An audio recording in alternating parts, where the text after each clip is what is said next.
Kami senang Tuhan ketika Engkau hadir di tengah-tengah peribadahan kami. Karena kami tahu kami akan beroleh berkat yang luar biasa. Khususnya ketika kami hendak merenungkan sebagian daripada firman-Mu, kami yakin Tuhan mengurapi kami dengan urapan yang sama. Tuhan, jadikan kami sebagai anak-anak-Mu, sehingga kami juga boleh menjadi ahli waris dari semua firman yang sudah Engkau janjikan. Sehingga dengan demikian Tuhan, di dalam kehidupan kami senantiasa yakin, walaupun ada begitu banyak masalah, namun janji-Mu kepada kami iya dan amin. Berbicaralah Tuhan kepada kami telah siap mendengar sabda firman Tuhan. Di dalam nama Tuhan Yesus kami percaya dan sudah berdoa. Haleluya, amin. Saudara yang dikasihi oleh Tuhan, ada satu ayat firman Tuhan yang menjadi ayat emas buat orang Kristen dan orang Katolik. Hampir semua pembicara menyampaikan firman Tuhan ini memberikan kesan bahwa ayat firman Tuhan ini berlaku untuk semua orang Kristen dan Katolik. Sehingga setiap orang, baik Kristen maupun Katolik, merasa yakin bahwa ayat itu berlaku di dalam hidup saya. Saya tidak setuju. Oleh karena itu hari ini kita akan merenungkan sebuah judul, ayat ini untuk siapa? Saudara, Roma pasal 8 ayat 28 ini Anda suka loh. Silakan. Tetapi hari ini kita mau bedah dengan teliti supaya tidak gegeden rumangsan, ya. Anda ngengkel ini untuk saya. Ternyata apa? Itu tidak terjadi. Ya, sebab apa? Ada banyak kata kunci itu yang dilompati, yang tidak dicermati. Firman Tuhannya bilang begini. Kita tahu sekarang bahwa Allah turut bekerja dalam segala sesuatu untuk mendatangkan kebaikan bagi mereka yang mengasihi Dia, yaitu bagi mereka yang terpanggil sesuai dengan rencana Allah. Tetap ditayangkan.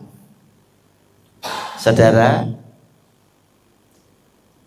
bahwa Allah turut bekerja itu boleh Bapak Ibu garis bawahi dulu, diartikan dulu. Turut bekerja itu apa maksudnya? Tuhan melok cawe-cawe, Tuhan ikut intervensi dalam hidup orang ini. Mungkin saudara, mungkin saya tidak setuju kalau ini dipakai ayat ini umum semua. Tidak, ini ada khusus. Turut bekerja dalam segala sesuatu untuk mendatangkan kebaikan bagi mereka yang mengasihi Dia. Semua ngotot. Aku mengasihi Yesus. Saudara, mengasihi Yesus yang seperti apa sih? Kan ini bicara tentang Yohanes 14 ayat 15. Kita lihat Yohanes 14 ayat 15. Saudara ngeklaim, aku mengasihi Dia. Ya, tidak masalah. Ya. Tetapi kita mau menguji diri kita masing-masing. Saya tidak menghakimi, supaya orang tidak bilang Pak Roni ini suka menghakimi orang, sombong rohani. Tetapi silakan panjenengan menilai dirimu sendiri. Wes.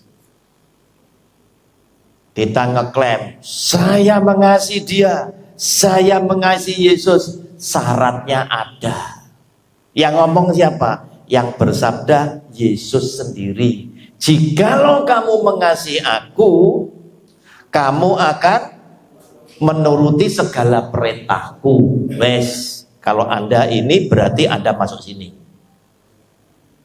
Allah turut cawe-cawe, turut intervensi.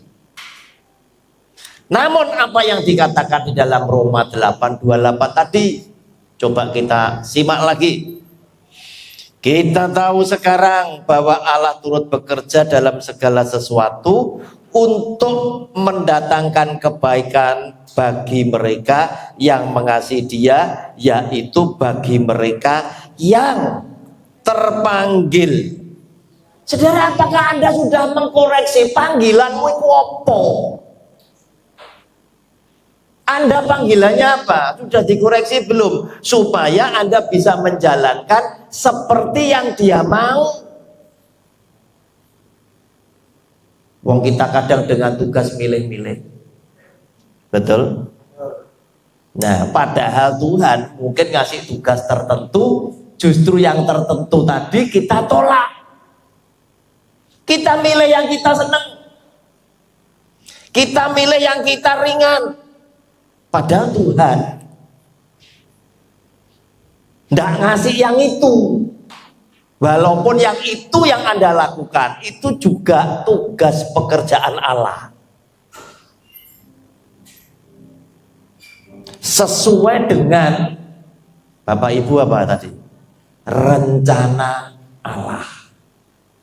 Berarti Tuhan ini punya visi dan misi untuk tujuannya Dia tertentu yang dititipkan di dalam hidupmu dan hidupmu.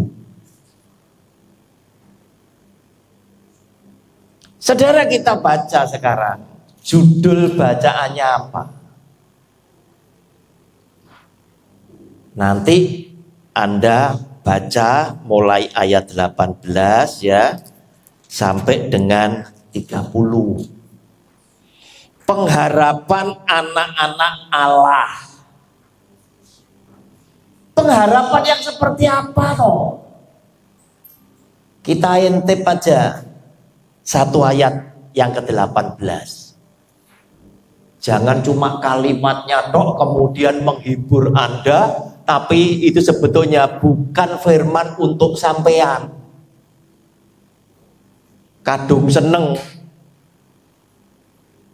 Hati-hati, sebab aku yakin bahwa penderitaan zaman sekarang ini tidak dapat dibandingkan dengan kemuliaan yang akan dinyatakan kepada kita.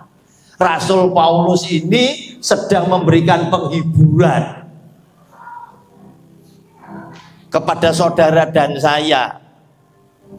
Mungkin hidup kita ini hari ini terseok-seok, ada banyak tekanan yang berat.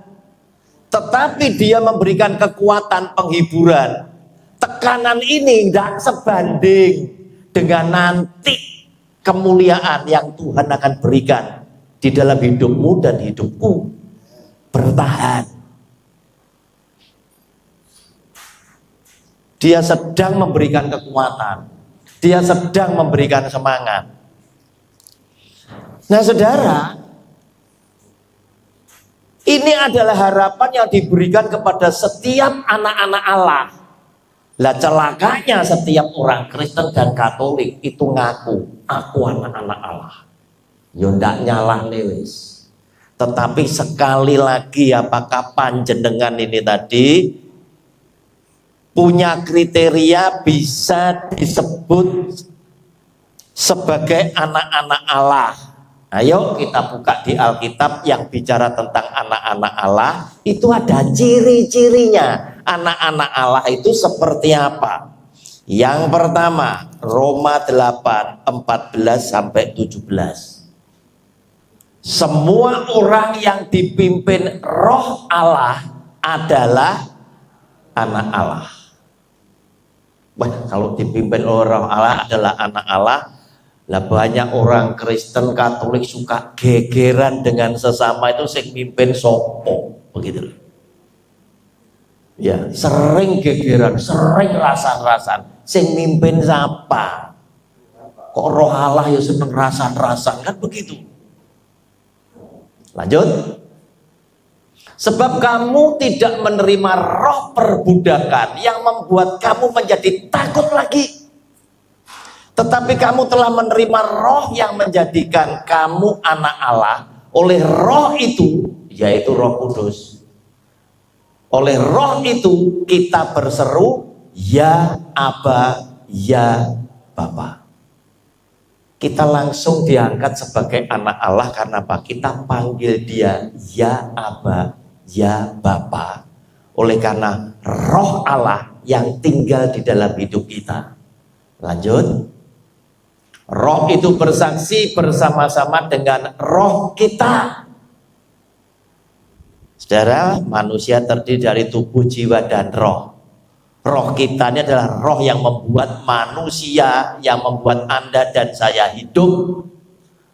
Roh Allah adalah Roh Kudus, seperti ketika Yesus Kristus Tuhan ketika dibaptis keluar dari air, dia kemudian melihat langit terbuka, Roh Allah seperti burung merpati itu turun. Bahwa kita adalah anak-anak Allah. 17. Dan jika kita adalah anak, maka kita juga adalah ahli waris. Maksudnya orang-orang yang berhak menerima janji-janji Allah yang akan menerimanya bersama-sama dengan Kristus, ngomong apa itu? Yaitu jika kita menderita bersama-sama dengan dia. Tidak pernah diajar nih loh. Iya. Apalagi teologi kemakmuran bilangnya selalu yang happy. Ya. Tidak loh. Ini tidak pernah diajarkan loh. Kamu ahli waris, kamu anak Allah. Kalau kamu juga menderita bersama-sama dengan dia. Kalau kamu mau dimuliakan seperti dia, ya sengsarane kamu juga mau tuh. Saudara, hidup benar tok, hidup benar saja itu menderita. Itu menderita. Yesus Kristus Tuhan diludahi, dicemooh, dipukul, dia tidak balas. Saudara, diludahi, dipukul, dicemooh, balas enggak? Balas. Ya. Malang kerebek melilik-melilik kan begitu. Nah, itu menderita Bapak Ibu. Coba saudara lakukan sama seperti Tuhan Yesus. Itu menderita. Pendapatmu, nasihatmu, saranmu disangkal orang, dicemooh orang, disalahkan oleh orang, di hati tidak enak loh. Itu menderita. Padahal Anda sudah yakin ini pendapat yang terbaik, sudah Mbok pikir. Saudara, yaitu jika kita menderita bersama-sama dengan dia, supaya kita juga dipermuliakan bersama-sama dengan dia.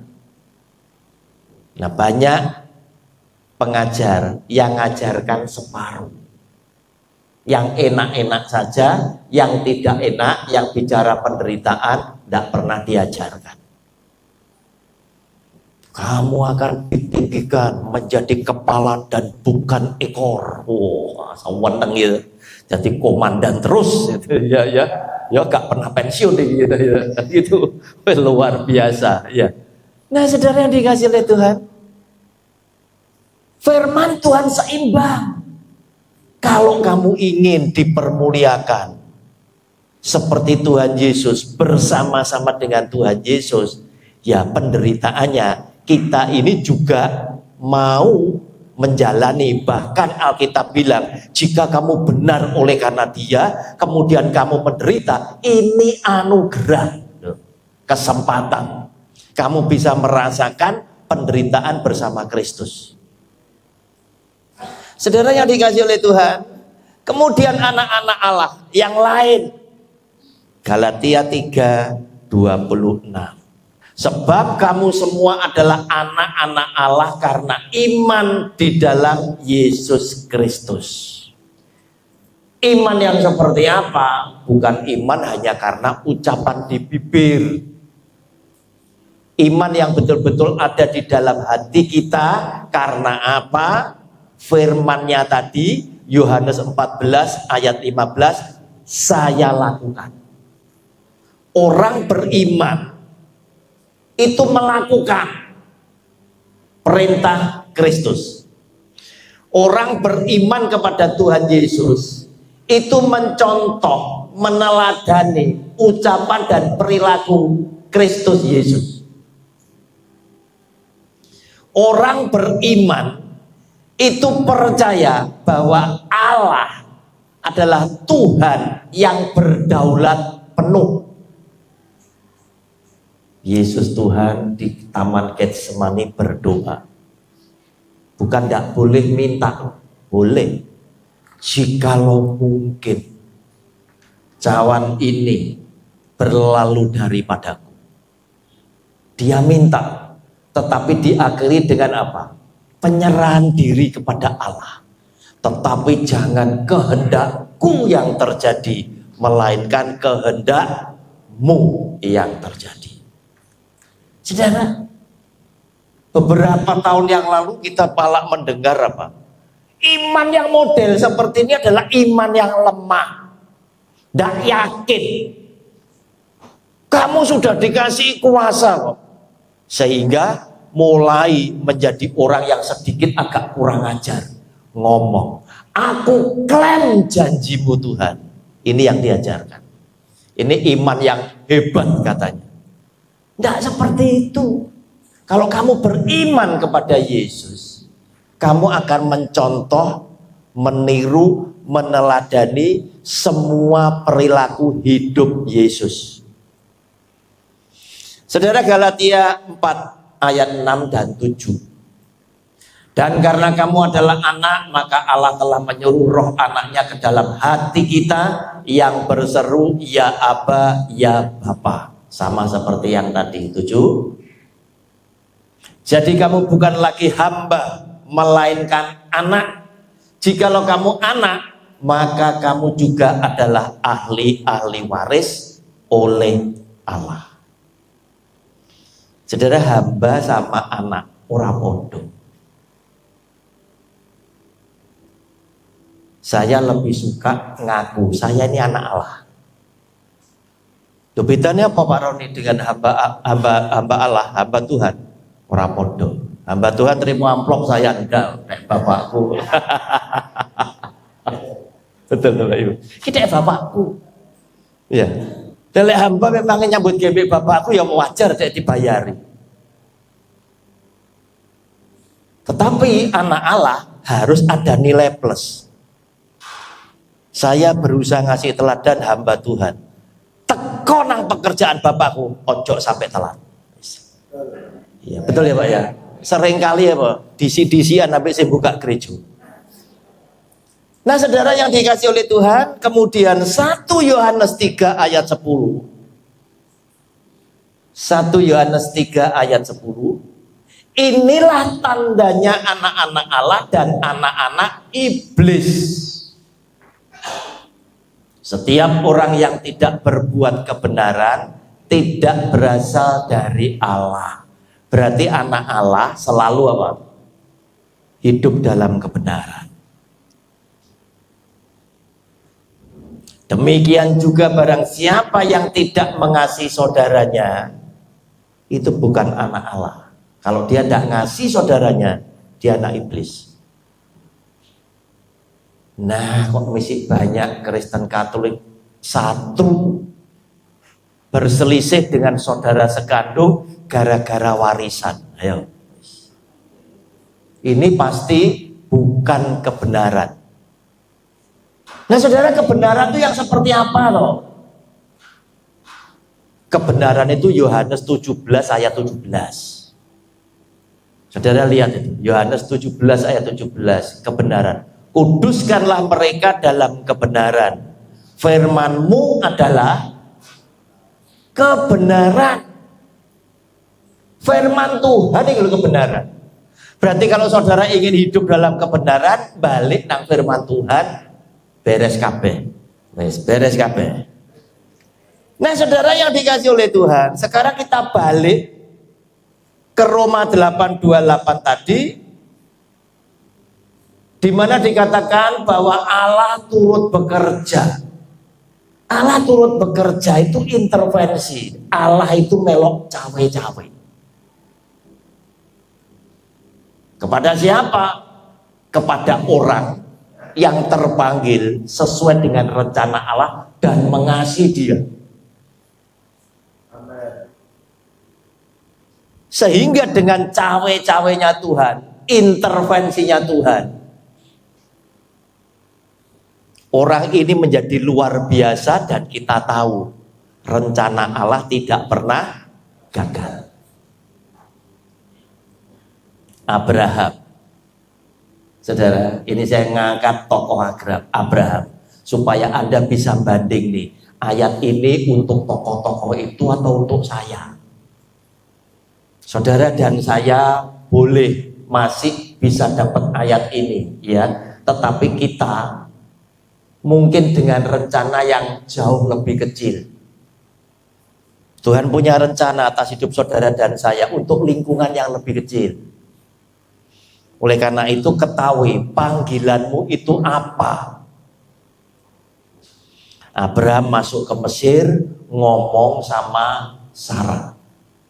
Nanti kalau ketemu siapa saja, kamu jangan ngomong kamu istriku. Bilang bahwa kamu saudaraku. Sebab aku takut karena kamu cantik, nanti aku dibunuh, kamu diambil sama pembunuh itu. Zaman dulu punya istri cantik juga masalah. Iya, juga masalah.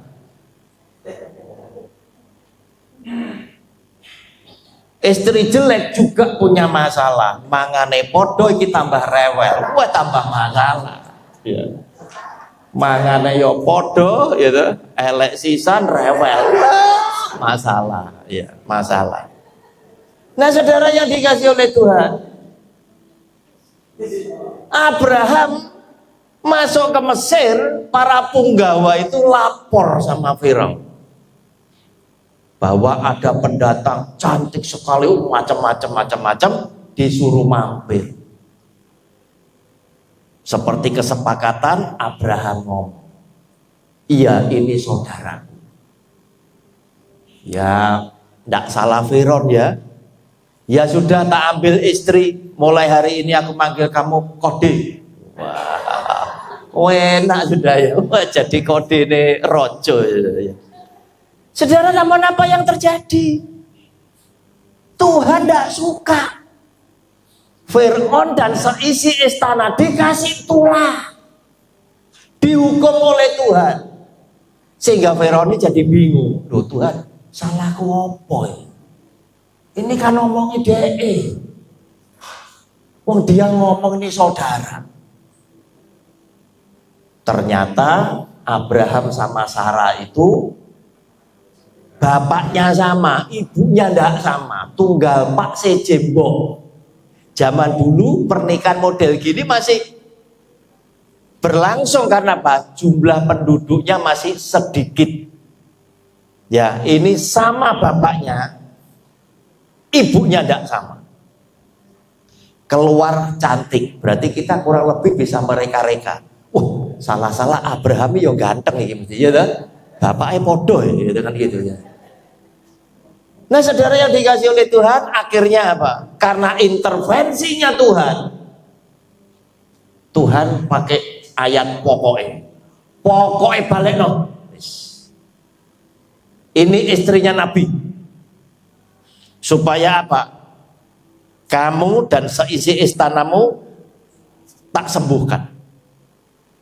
Saudara, Abraham ini loh, dipakai Tuhan kan jangkanya masih panjang.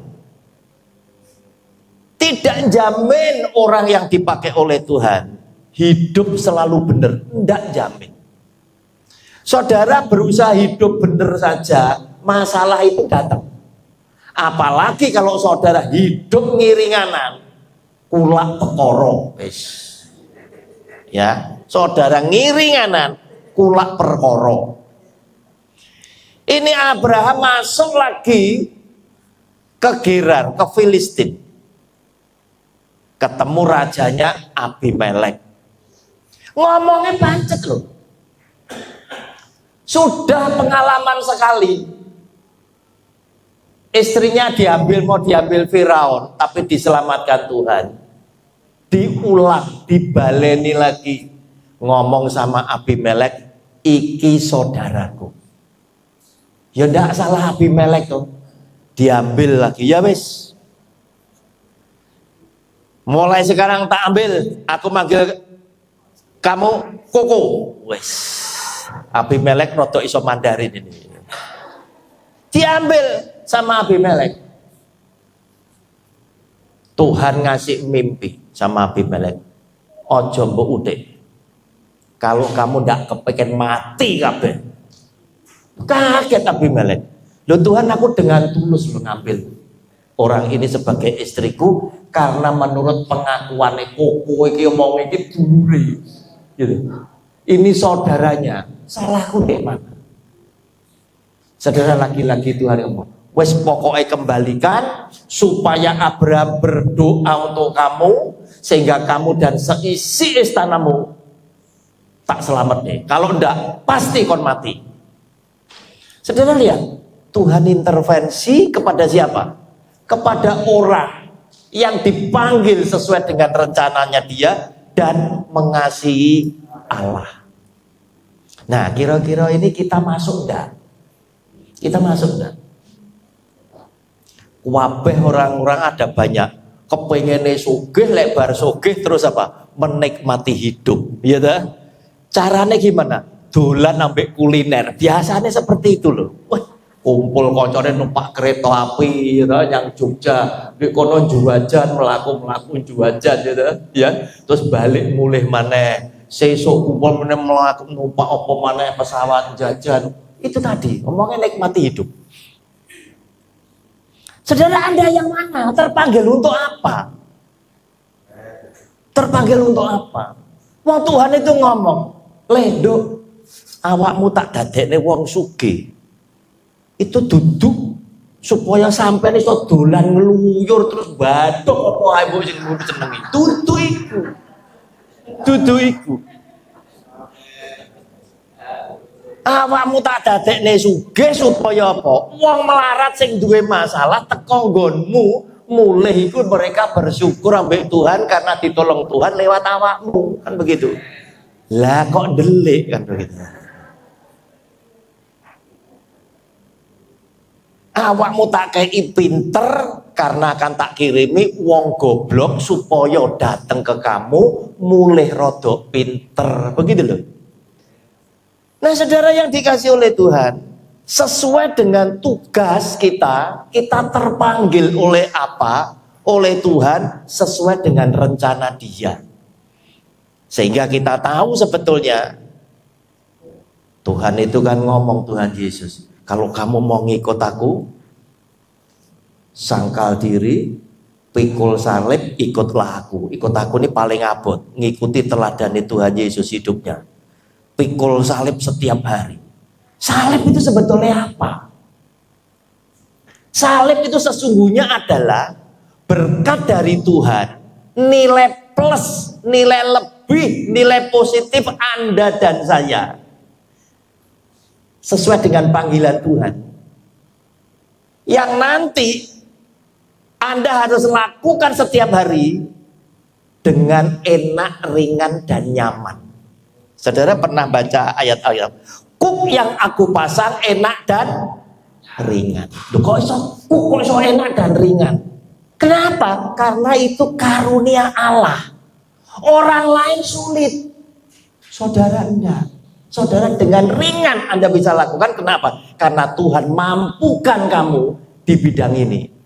Contoh, kita kadang melihat ada seorang WL itu, bukan cuma suaranya enak, tetapi yang kadang kita pikirkan gini, lah yo lagu sak mono ewu gitu ya, enek lagu 2000 saire kok apal semua, begitu loh ya. Bareng kita nyoba itu 1-2 lagu, kita refrennya iso pindah judul, saudara, kan repot ya. Ngerti Bapak Ibu? Tahu Bapak Ibu? Kita yang tidak diberi talenta melo nyanyi wis nyekor ini ya. Lu mlebu refren judulnya iso beda to. Bojone nyenggot, judulnya kok ganti. Saking ndak mau isi terus ngomong, iki tak gemet le. Saudara ngerti ya Pak Ibu?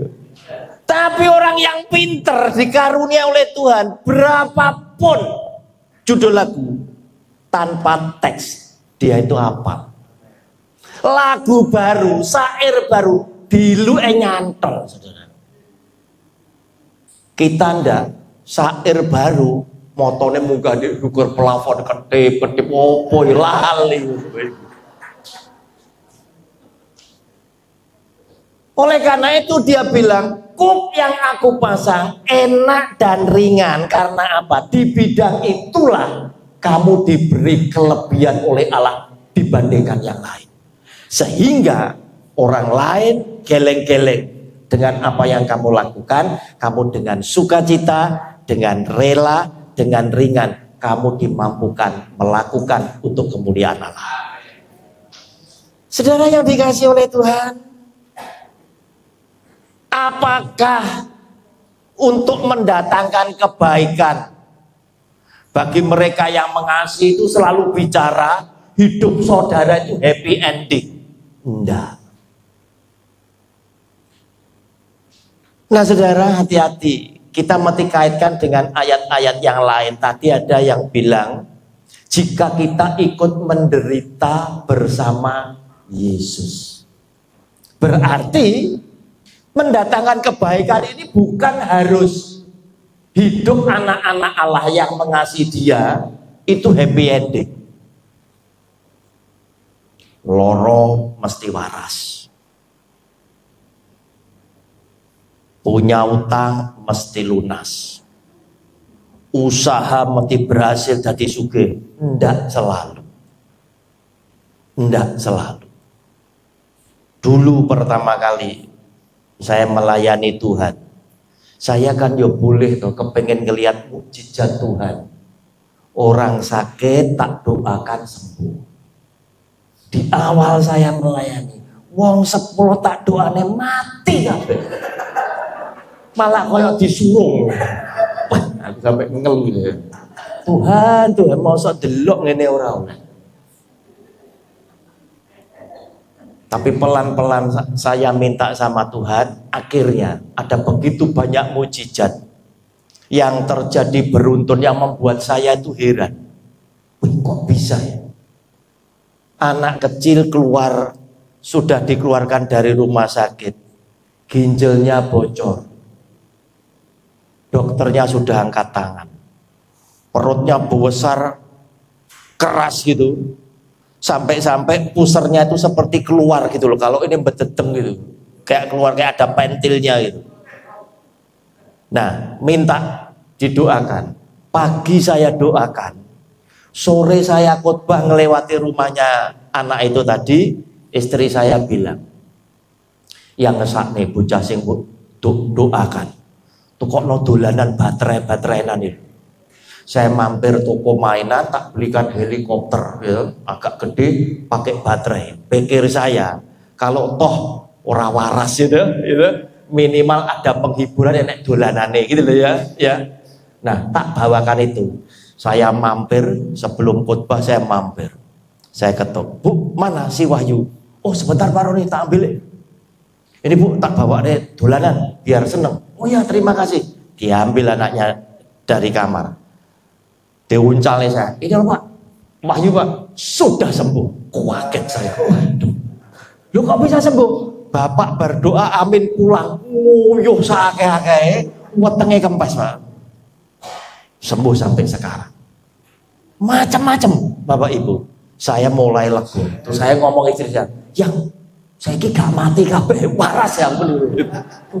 Istri saya malah bilang ini, kok gak keliru diagnosis itu, malah gitu ya. Nah saudara yang dikasih oleh Tuhan, tidak harus happy ending Bapak Ibu. Kenapa? Mendatangkan kebaikan. Itu bisa saja Tuhan ngangkat derajat. Tidak harus duit. Ajaran tertentu kalau bicara baik, itu mesti duit. Enggak Alkitab itu. Contoh, para rasul karena memberitakan firman atas nama Tuhan Yesus, ancamannya apa? Bisa dipenjara, bisa disiksa, bisa dibunuh. Karena nama Yesus itu musuh buat mereka. Ahli Taurat, orang Farisi, tokoh agama itu nganggap nama Yesus itu musuh. Nah yang dibutuhkan oleh para rasul dari sekian banyak, yaitu 9 karunia Roh Kudus, yang dibutuhkan itu iman. Jangan sampai mereka jadi rasul itu gagal, mati sebagai martir yang memuliakan dia. Nah ketika para rasul ini sukses, mati dengan tidak menyangkali Yesus sebagai Tuhannya, itu mendatangkan kebaikan. Itu mendatangkan kemuliaan buat dirinya juga buat Allah. Oleh karena itu, mendatangkan kebaikan, segala sesuatu untuk mendatangkan kebaikan tidak selalu bicara yang jasmani, tetapi yang rohani inilah yang lebih diutamakan oleh Allah, khususnya kepada para rasul dan para muridnya. Nah saudara yang dikasih oleh Tuhan, kita sekarang lihat, saya selalu mengingatkan, kalau menafsirkan ayat Alkitab, apalagi cuma satu, itu sulit. Mesti dicek dulu judulnya apa. Kalau bisa dibaca semua supaya konteksnya tahu. Jangan dipotong. Sekarang kita lihat 29 dulu sama 30. Lihat. Sebab semua orang yang dipilihnya dari semula. Nah, ini bicara apa, saudara? Bicara teori predestinasi. Bicara teori takdir.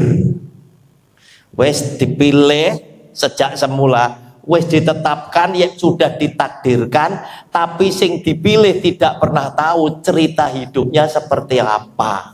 Tapi Tuhan sudah milih, iki pilihanmu. Rasul Paulus itu buta. Ya, setelah kena mukjizat, ada sinar Tuhan yang kemuliaan Allah yang membuat dia tersungkur, kemudian buta 3 hari. Tuhan bilang sama Ananias, seorang murid di sana, Ananias, datang, doakan Paulus, dia berpuasa supaya dia bisa melihat.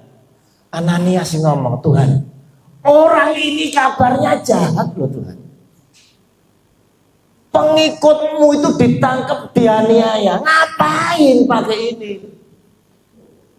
Tuhan ngomong, ini alatku. Nah ketika Tuhan tetapkan alatku, Saulus itu tidak oleh dia alat, begitu, ngerti? Nah ini adalah masuk yang di situ. Sebab semua orang yang dipilihnya dari semula,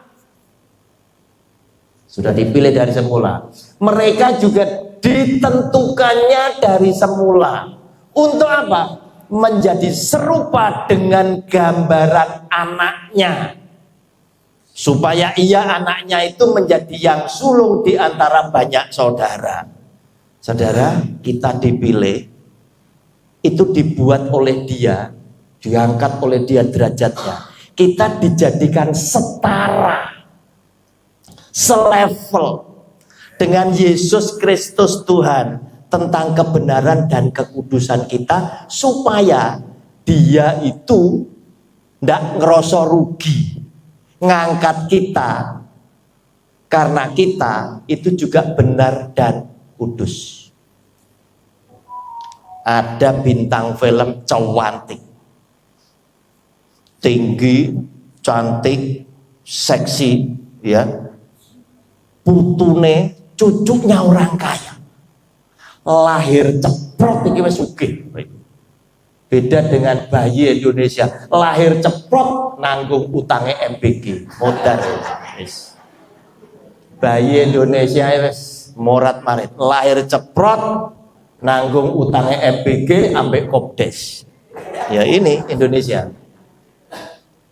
Saudara, ini lahir ceprot kaya. Leluhurnya itu punya hotel Hilton, namanya Paris Hilton Wayu. Ya, senengnya piara anjing kecil, ya, mini pom itu, usianya itu bisa sampai 14 tahun, anjingnya dia meninggalnya itu 14 tahun. Misalnya bukan orang top, ndak ayu, ndak sugih, ndak terkenal, berita tentang anjingnya ya mungkin saya ndak baca, gitu. Ini saking orang hebat ini, gitu. Kaya. Wah, anjingnya bagus, bulunya apa tuh bisa ditoto, ya. Setiap kali masuk di salon, di samping mandi juga bulunya itu ditoto macam-macam, ya. Sama seperti kalau ibu-ibu mau ke pesta, bulunya di rambutnya di set ini. Ini juga gitu, set-setan itu, ya. Saudara, kenapa kok dia harus jaga kebersihan? Karena Paris Hilton ngomong, anjing ini kemana-mana kita gendong.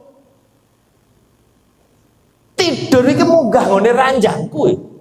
Tidur sama saya. Kalau dia tidak bersih, tidak kudus, dia keberatan. Ini saja dia masih ngomong, kamu sudah bersih, tapi harus hati-hati. Congormu jangan ngambus-ngambus barang kotor. Betul enggak? Kenapa? Karena anjing ini suka nyium bosnya. Anjing ini kalau manja, tahu disayangi sama bosnya, ketemu bosnya tuh cium-cium. Sampai pemuda sana banyak yang ngomong gitu, oh Tuhan, aku mau jadi anjingnya Paris Hilton. Saking ayune ya dah. Weh, masuk jadi anjing gelem ae. Wah, ciume Paris Hilton ya. Nah, saudara, demikian pula Yesus Kristus Tuhan mau jadikan saudara dan saya menjadi serupa dengan gambaran anaknya, supaya anaknya itu menjadi yang sulung di antara banyak saudara. Otomatis kalau saudara dan saya tidak hidup benar dan kudus, Yesus Tuhan ngomong, aku ora sudi, gitu loh. Ngerti ya, Bapak? Oleh karena itu, orang-orang itu bisa terima Roh Kudus, syaratnya satu.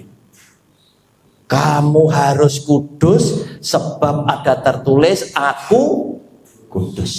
Nek saudara tidak kudus, pasti dia tidak akan turun tinggal dalam hidup. Nah, saudara, ayat yang ke-30.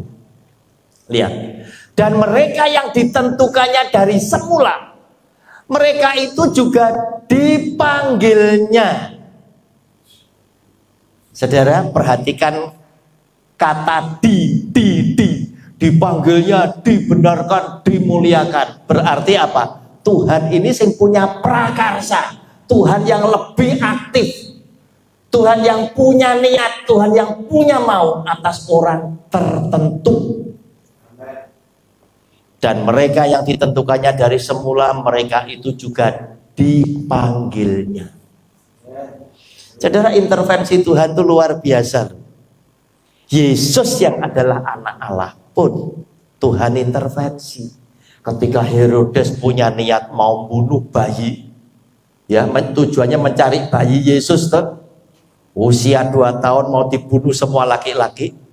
Langsung malaikat ngomong dengan Yusuf. Yusuf, bawa ibu dan anak itu pergi ke Mesir sebab Herodes hendak membunuh anak itu.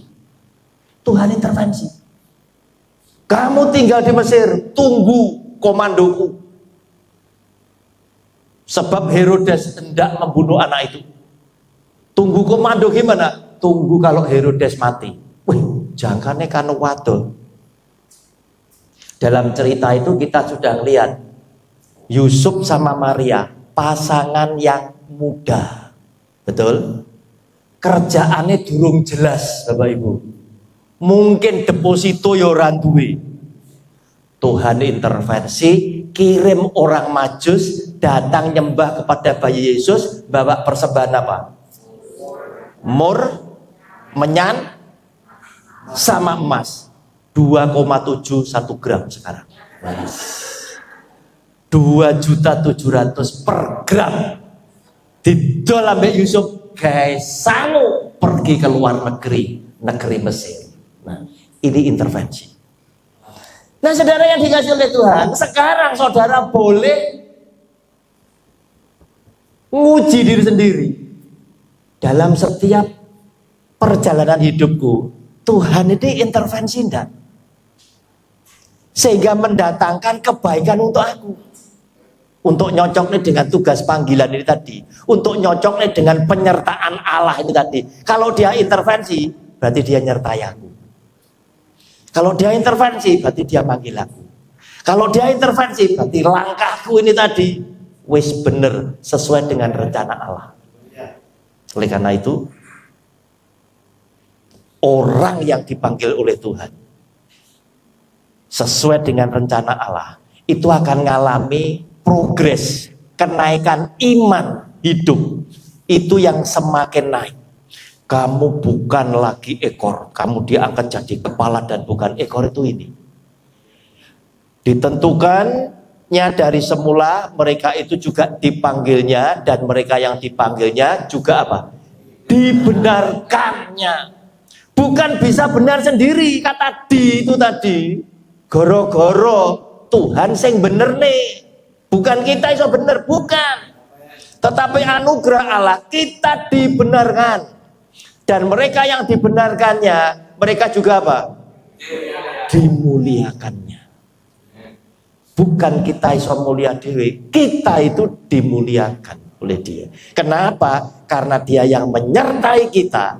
Dia intervensi supaya apa? Saudara itu berhasil menjalankan visi dan misi Allah yang dititipkan lewat hidup saudara dan saya. Sekarang kita mau pulang merenung, dari rumah merenung. Apakah ayat ini itu terjadi di dalam hidupku? Jika ternyata semua yang dikatakan di dalam firman Tuhan ini mendukung itu, berarti langkah yang saya ambil sudah benar. Lanjutkan terus. Ya. Kenapa? Karena kita yang dipanggil oleh Dia, berarti intervensi Tuhan membuktikan Dia menyertai saya. Dan ketika Dia menyertai saya yakin Dia nanti akan membenarkan saya, dan pada akhirnya Dia akan memuliakan saya. Khususnya ketika apa? Manusia itu dinilai itu waktu hidup atau waktu mati? Waktu mati. Titenane gampang. Nek sing layat akeh wong iki apik, kan begitu ya? Ya. Bareng teko nek sing layat kita mikir, iki dhisik urip iki kumpul ambek demit apa-apa. Kok mati renek sing layat. Bapak Ibu, kita dibenarkan, kita akan dimuliakan sampai apa? Pada saat kita pulang ke surga bersama Tuhan, kehidupan kita meninggalkan kesan yang baik untuk kemuliaan Allah. Tuhan Yesus sudah memberkati kita. Haleluya. Amin. Amin. Beri kemuliaan buat nama Tuhan. Amin.